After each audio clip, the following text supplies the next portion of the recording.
Pertama-tama saya ingin mengucapkan terima kasih yang sangat mendalam dari kami, Kementerian BUMN, Bapak Presiden Republik Indonesia, Bapak Insinyur Haji Joko Widodo bisa menyempatkan hadir di acara Rakor BUMN dan juga arahan kepada para direksi yang hadir. Dan juga kami mengucapkan terima kasih kehadiran Ibu Negara, Ibu Iriana Joko Widodo. Kami mengucapkan terima kasih juga kepada Menteri Sekretaris Kabinet Pak Pramono Anung yang hadir mendampingi. Dan izin Bapak Ibu, saya juga mengucapkan terima kasih kepada istri saya mendampingi kebetulan. Dan tentu para direksi 20 BUMN yang sengaja kita undang ke sini karena tentu kinerja yang kita pandang terus membaik dalam 1-2 tahun terakhir. Adapun yang kami akan sampaikan Bapak bahwa sesuai dengan arahan Bapak sebelumnya bahwa kita harus terus mentransformasi BUMN, maka kita coba memetakan problem dan justru juga bagaimana mengimplementasikan dan juga memastikan hasilnya ada Bapak. Karena itu kita awali ketika Bapak memerintahkan saya untuk menjadi Menteri BUMN waktu itu. Terus terang beban Bapak, karena ini besar sekali jumlahnya. Tetapi di situ kita coba mencari apa penekanan atau garis-garis kebijakan yang semuanya bisa seimbang dan baik untuk para direksi dan Kementerian BUMN bisa melakukan sebagai tolak ukur. Karena itu kita meluncurkan 5 prioritas utama Kementerian BUMN saat itu yang kita sudah paparkan kepada para direksi dan seluruh perusahaan. Lalu juga kita mencari juga mengenai core value daripada sebagai manusia Bapak. Karena itu kita melihat akhlak adalah salah satu yang menjadi kunci buat kita semua. Lalu kita juga fokus bagaimana merestrukturisasi dari 108 menjadi 41, dari 27 klaster menjadi 12. Dan tentu transformasi BUMN tidak ada artinya tanpa transformasi human capital Bapak. Karena itu kita menekankan kepada para pimpinan BUMN yang sudah menjabat, selain tadi core values juga menjadi mentoring, kita penting menekankan kesetaraan gender. Karena itu kita menekan untuk menargetkan mendapat 15% kepemimpinan perempuan di tahun 2021, di tahun 2023 25%, dan juga kita harus punya keberpihakan kepada kepemimpinan muda. Karena seperti yang saya sudah sampaikan kepada para direksi, Allah Subhanahu wa Ta'ala memberikan kita otak, pikiran, hasil karya yang luar biasa, tetapi tidak memberikan umur Bapak. Jadi ada batasannya. Apalagi penduduk Indonesia sendiri mayoritas sekarang muda nanti ke depan. Karena itu saya meminta para pimpinan untuk bisa menyiapkan kader-kader terbaik, talenta pool dari dalam dan pun dari luar dengan jumlah 5% di bawah 42 tahun itu di tahun ini.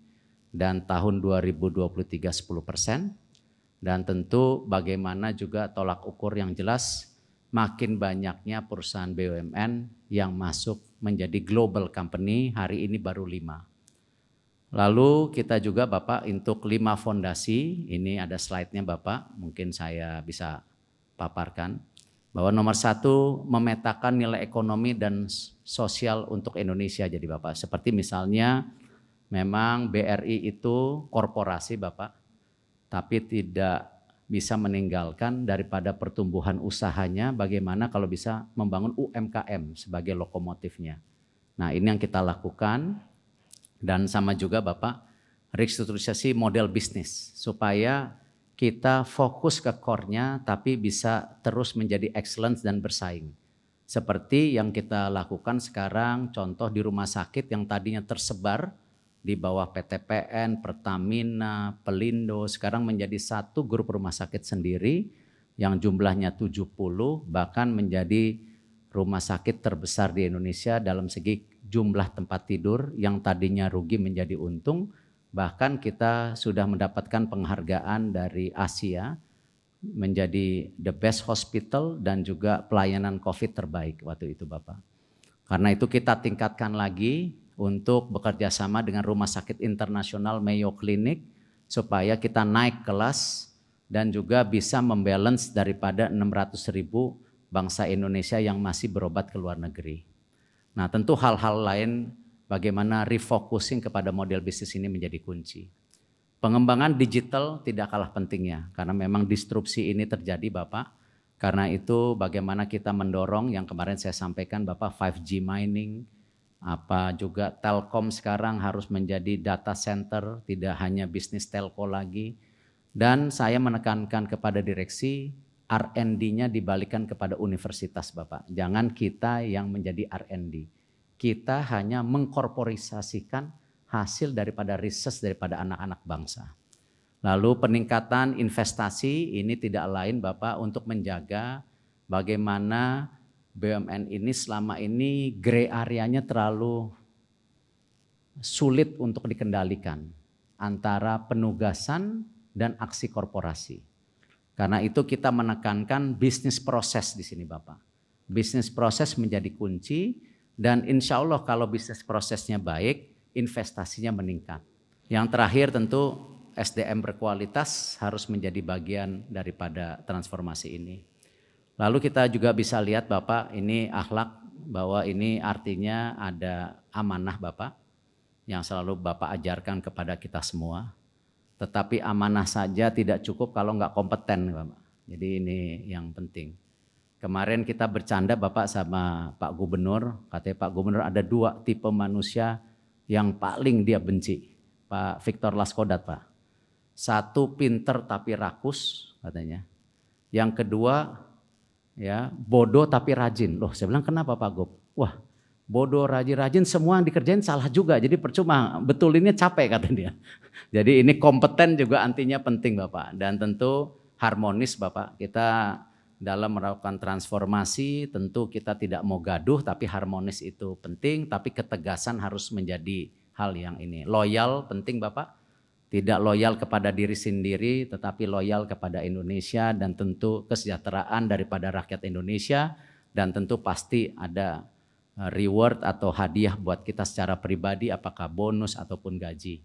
Adaptasi menjadi penting karena perubahan yang terjadi dan tentu gotong royong merupakan hal yang tidak kalah pentingnya. Dan ini alhamdulillah Bapak karena dorongan Bapak akhlak ini kemarin dari Menpan RB berinisiasi mencoba mensinergikan Bapak. Kemarin makanya ada ASN berakhlak itu Bapak. Lalu dari 2 klaster Bapak ini ada tinggal 41 Bapak di Wamen Papahala ini ada 12. Ada Pertamina PLN yang masuk kepada energi dan migas. Lalu klaster industri minerba itu ada Mine ID. Lalu klaster industri perkebunan kehutanan itu ada PTPN dan Perhutani, klaster industri pangan itu ada Pupuk, Bulog dan RNI, klaster industri kesehatan itu Bio Farma, Kimia Farma, Indofarma dan rumah sakit itu di bawah dia Bapak. Memang ke depan Bapak kita harapkan ya kalau bisa di masing-masing klaster ini jumlahnya 2 atau 1 saja, jangan terlalu banyak. Seperti Bulog dan RNI sebenarnya kan agak mirip Bapak. Lalu kalau perkebunan perhutani pun sebenarnya agak mirip. Nah itu kita lihat. Nah tentu Land Karakato Steel dan ini yang surveyor ada seperti ini. Slide berikutnya. Nah beban daripada Wamen 2 memang cukup banyak Bapak. Karena beberapa perlu waktu proses untuk penggabungan. Kalau kita lihat di sini dari industri keuangan saja ada Mandiri, BNI, BRI, Bank BTN, Peruri. Lalu klaster asuransi dana pensiun, ini ada AFG Jiwasraya, Asabri, Taspen. Lalu ada Reinsurance Indonesia. Lalu ada klaster telekomunikasi Bapak, ini ada Telkom, ada PFN. Ini PFN sebenarnya dipisahkan karena membantu dunia film yang sedang kesulitan Bapak. Jadi lembaga finance film. PPA Dana Reksa ini sebenarnya aset management Bapak. Itu. Lalu klaster infrastruktur ada HK, ADI, Waskita, Wika, PP, Perumnas, Jasa Marga, dan Semen. Ini menjadi satu grup besar Bapak, karena semua perlu semen di situ. Klaster logistik ada Pelindo yang sudah digabungkan, terima kasih Bapak meluncurkan hari ini. KI, Damri, Pelni, ASDP, Pos Indonesia. Yang terakhir ini penggabungan yang sudah Bapak lakukan juga Injourney, penggabungan daripada airport, Candi Borobudur, Sarina, hotel dan lain-lain menjadi satu, dan tetap ada Airnav karena memang sulit digabungkan di situ Bapak. Lalu slide berikutnya Bapak, alhamdulillah Bapak, kita juga setelah melakukan transformasi, kemarin mendadak kita kedatangan Komisi ASN, kita mendapat nilai tertinggi bersama Kemenq untuk transformasi untuk ASN-nya Bapak. Jadi ini sesuatu yang kita sangat gembira, selain BUMN-nya bertransformasi, ternyata ASN-nya dinilai baik, dan selama ini biasanya BUMN itu terbawah Bapak, sekarang menjadi 2 besar bersama Kemenq. Dan juga administrasi excellent juga kemarin dapat penilaian yang sangat bagus Bapak. Ini juga menjadi kunci bagaimana tadi bisnis proses. Slide berikutnya. Nah ini Bapak, tentu Bapak selalu mengajarkan ke kita hasilnya apa. Nah ini alhamdulillah Bapak, kalau kita lihat dengan efisiensi kita, dengan kerja keras, saya mengucapkan terima kasih kepada 2 wamen, dan ini ada Pak Sesmen juga Pak, dan seluruh jajaran. Kemarin kita rakor di sini bahwa 2020 Bapak dengan keterpurukan, tetapi di 2021 dengan efisiensi yang luar biasa Bapak, seperti saya sampaikan Capex dan lain-lain kita perhatikan, ini direksi kita harapkan juga kita tekan Capex-nya, tingkatkan produksi. Kalau sekarang kita lihat ini energi sendiri itu kita tumbuh penjualannya 13% Bapak. Lalu financial service tumbuh 7%, lalu juga mining tumbuh, ya, yang lainnya semua tumbuh Bapak. Dan kalau kita lihat secara perbandingan keuangan, artinya kita meningkat 96,5 triliun Bapak. Jadi ini hasil yang luar biasa daripada direksi BUMN yang sejalan seiring kita bisa lakukan ini. Laba bersih juga Bapak, kalau kita lihat semester 2001, ini baru semester 1, jauh lebih tinggi daripada laba bersih selama setahun 2020 Bapak. Jadi kalau dibandingkan dengan semester 1-nya jauh Bapak, 5,7 triliun jadi 26. Dibandingkan full year juga masih jauh Bapak, 13 ke 26. Jadi kita meyakini transformasi ini dan konsolidasi ini kita dengan dukungan Bapak, insya Allah Pak, amanahnya kita jaga dan hasilnya ada, sehingga juga pemerintah bisa mendapatkan juga pemasukan-pemasukan lain di kala situasi seperti ini Bapak. Dan tentu yang terakhir yang saya sampaikan ke Bapak, kita ingin menciptakan persaingan kepada para direksi. Karena itu ada penilaiannya Bapak yang kita lakukan, 1 kinerja keuangan, dampak sosial, dan juga future growth impact. Jadi ada nggak potensi pengembangan perusahaan. Itu saja dari saya Bapak, mohon kira-kira ada arahan, pandangan agar para direksi ini bisa confidence untuk berkompetisi karena dukungan daripada Bapak Presiden secara langsung. Terima kasih. Wassalamualaikum warahmatullahi wabarakatuh. Bismillahirrahmanirrahim. Assalamualaikum warahmatullahi wabarakatuh. Selamat siang, salam sejahtera bagi kita semuanya. Om Swastiastu, Namo Buddhaya, salam kebajikan. Yang saya hormati Pak Menteri BUMN, Menteri Sekretaris Kabinet, yang saya hormati para Direktur Utama BUMN yang hadir, beserta seluruh jajaran.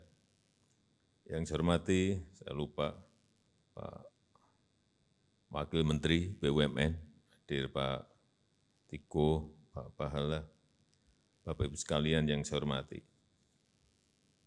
Saya kira tadi sudah sangat jelas sekali apa yang disampaikan oleh Pak Menteri BUMN. Saya mungkin hanya nambah-nambahi saja bahwa sesuai yang sebetulnya sudah saya perintahkan 7 tahun yang lalu untuk secepatnya menggabungkan, mengkonsolidasikan, mereorganisasi dari BUMN kita yang menurut saya saat itu sangat terlalu banyak. Dan tadi sudah disampaikan oleh Pak Menteri BUMN ada 108, sekarang sudah turun menjadi 41. Ini sebuah fondasi yang sangat baik, kemudian diklasterkan, itu juga baik. Yang paling penting ke depan yang ingin kita bangun ini adalah nilai-nilai.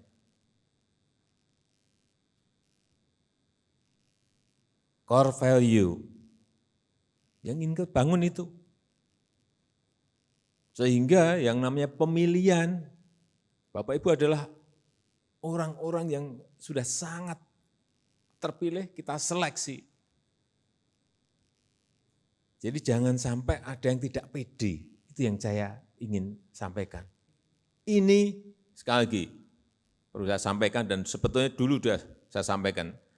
Karena yang ingin kita bangun ini adalah profesionalisme. Dan saya minta juga Bapak Ibu sekalian juga bagaimana membangun sebuah kultur kerja ini harus dimulai. Jangan sampai yang namanya BUMN itu seperti birokrasi. Ruwetnya aja Pak.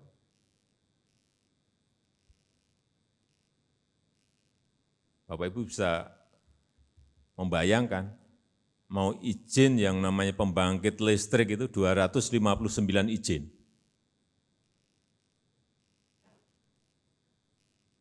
Meskipun namanya beda-beda. Ada izin, ada rekomendasi, ada surat pernyataan, sama saja itu izin. Dan itu jumlahnya 259 izin. Kalau dibawa koper mungkin 10 koper ada.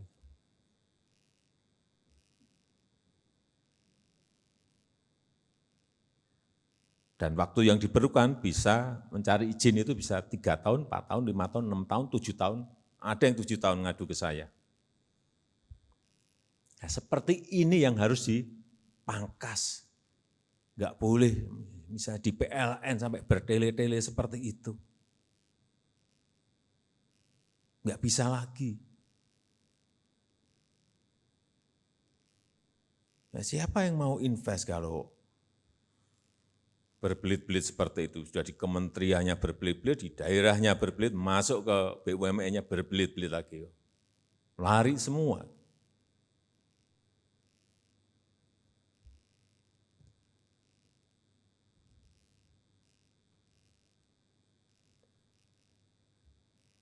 Sehingga kalau yang lalu-lalu, BUMN ini banyak terlalu keseringan kita proteksi. Sakit tambahi PMN, sakit suntik PMN. Maaf, terlalu enak sekali. Dan akhirnya itu yang mengurangi nilai-nilai yang tadi saya sampaikan. Berkompetisi enggak berani, bersaing enggak berani, mengambil risiko enggak berani. Ya bagaimana profesionalisme kalau itu tidak dijalankan? Jadi tidak ada yang namanya proteksi-proteksi lagi, itu udah lupakan Pak Menteri yang namanya proteksi-proteksi itu. Yang ini mau kita bawa BUMN ini go global, bersaing di internasional. Jadi ya mulai harus menata, adaptasi pada model bisnisnya, teknologinya, yang paling penting ini. Dunia sudah kayak gini, revolusi industri 4.0, disrupsi teknologi, ada pandemi, dan kalau saudara-saudara tidak merespon dari ketidakpastian ini, dengan adaptasi secepat-cepatnya. Nah, kalau Pak Menteri sampaikan kepada saya, ya, Pak ini ada perusahaan seperti ini, kondisinya BUMN, kalau saya langsung tutup aja. Nggak ada, diselamat-selamatin gimana kalau sudah kayak gitu.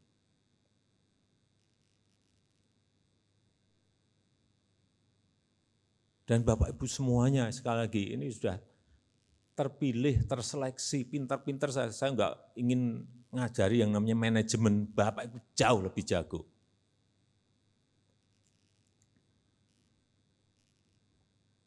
Jadi sekali lagi, adaptasi pada model bisnis yang baru dan teknologinya. Ada yang sudah masuk ke sana, sudah cepat mengadaptasi. Saya lihat perbankan, bank-banknya, saya lihat sudah mulai masuk ke sana, ya.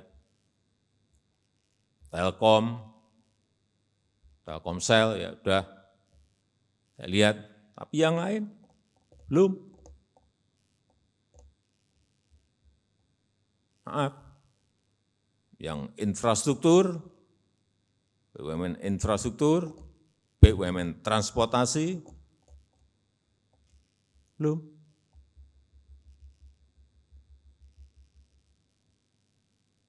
Dan kalau mau cepat,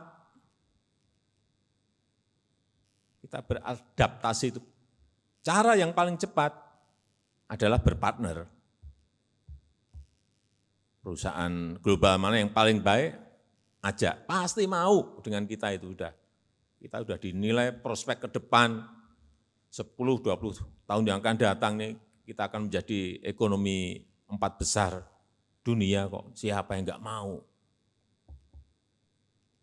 Mau semua.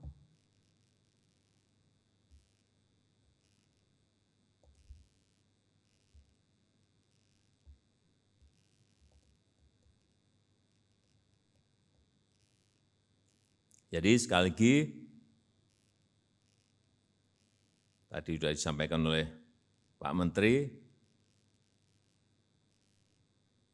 berani berkompetisi, tolong dihitung karena apapun BUMN ini adalah perusahaan negara, social impact-nya dihitung juga.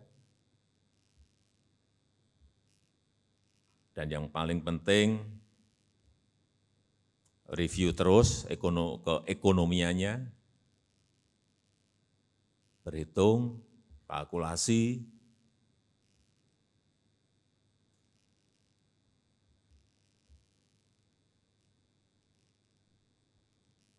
sehingga kita bisa tahu pertumbuhan ke depan itu akan seperti apa.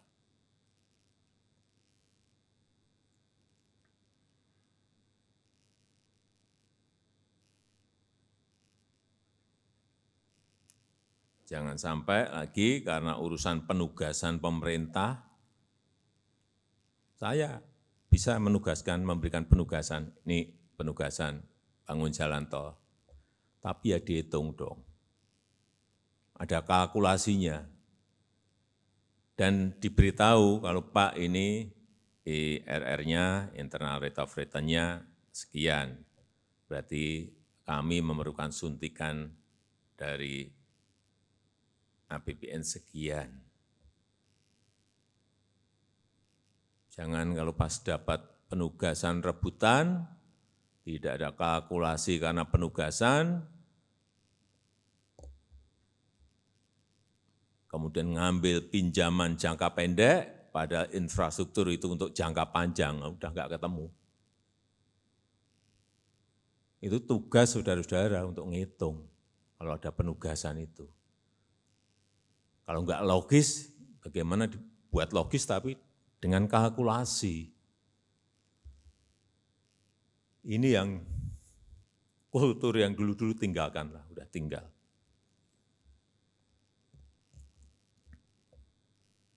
Karena sekali lagi yang namanya transformasi bisnis, yang namanya adaptasi teknologi sudah menjadi keharusan dan tidak bisa tidak. Kita hanya hitungan kita ini balapan, kita hanya punya waktu 2 tahun. Bukan karena 2024, enggak. Memang waktu, kita hanya diberi waktu, kalau mau negara ini melompat ini hanya 2 tahun. Bagaimana menyiapkan SDM-nya, menyiapkan ekosistemnya, kemudian masuk ke teknologinya, adaptasi teknologinya, ya baru kita bisa negara ini melompat. Dan kita harus pontang-panting untuk itu.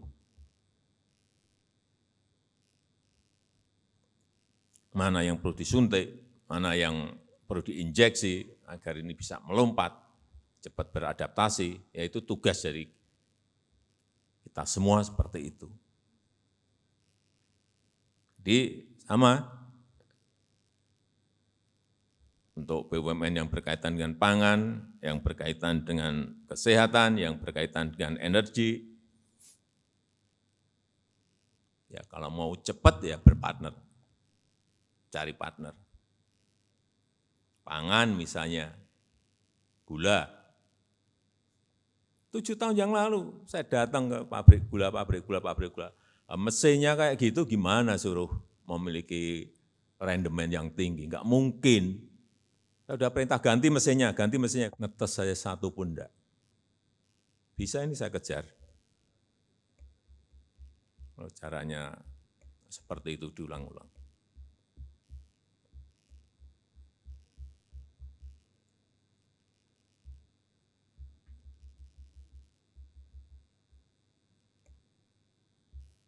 Ini karena kita penting sekali, seperti yang disampaikan oleh FAO, dalam kondisi ke depan karena perubahan iklim, itu yang namanya ketahanan pangan itu sangat penting sekali bagi sebuah negara.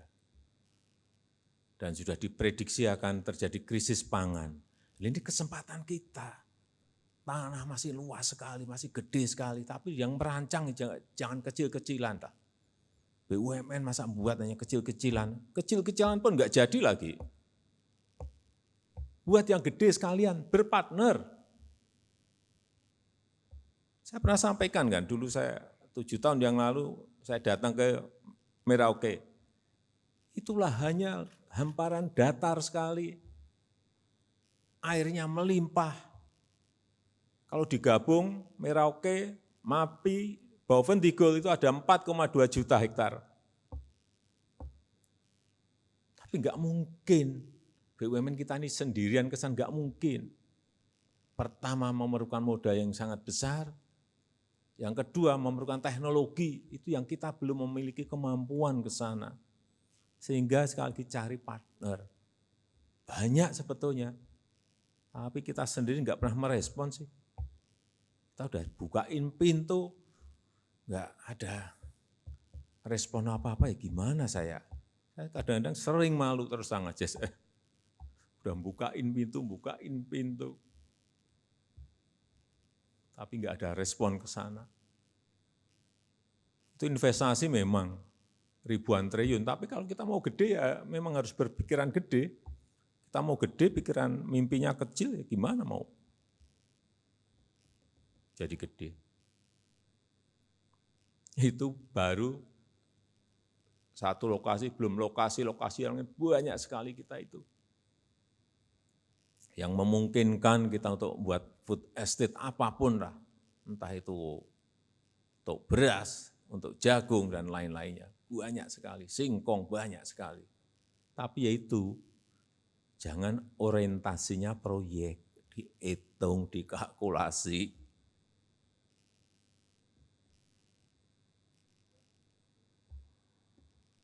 Ketahanan kesehatan, ke depan juga ini sangat penting sekali dengan pandemi yang kita hadapi sekarang ini. Mau tidak mau, infrastruktur kesehatan kita, fasilitas kesehatan kita harus kita benahi total. Kelihatan sekarang ini kekurangannya di sebelah mana. Kelihatan sekali, kurang semuanya. Ini yang paling cepat melakukan mereform BUMN yang urusannya dengan kesehatan. Bukain Bangladesh, bukain ke India. Saya telepon sendiri, Perdana Menteri Narendra Modi, di sini enggak merespon gimana. Sampai nanyain 2 kali ke saya. Udah ngirim tim ke sini, nggak ada tindak lanjut. Karena ya paling pas kita harus dari sana. Murah, buat obat generik. Ini ada apa? Obat dan yang paling lebih penting lagi ya bahan baku obat. Kita ini sumber bahan baku sangat banyak sekali kok.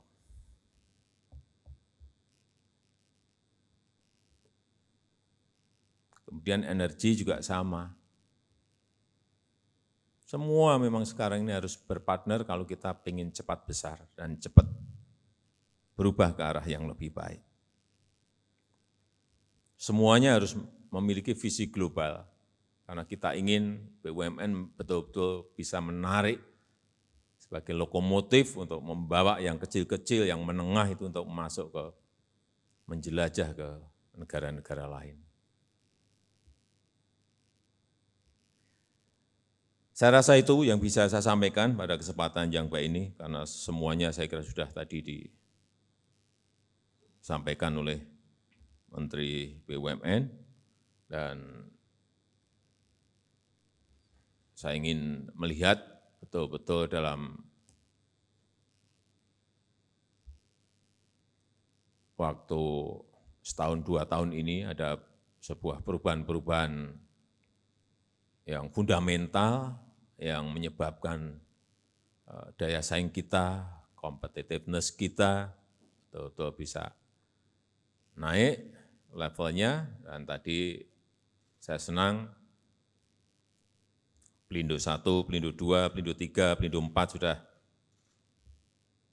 gabung menjadi PT Pelabuhan Indonesia, PT Pelindo, yang kita harapkan ini nanti akan bisa memperbaiki